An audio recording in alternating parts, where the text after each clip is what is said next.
If you want to turn on or turn off a flashlight quickly by using this shortcut on the iPhone 17 Pro Max, well, all you have to do is just to open the settings for the first, and you have to find the touch settings. So you can do this by opening the settings, go to the to the accessibility.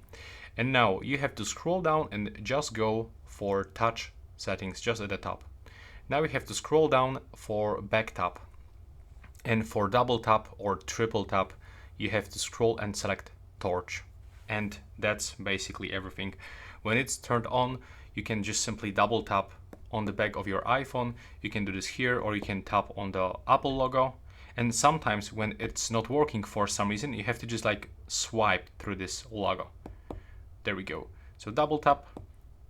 As you can see now, for example, it's not working.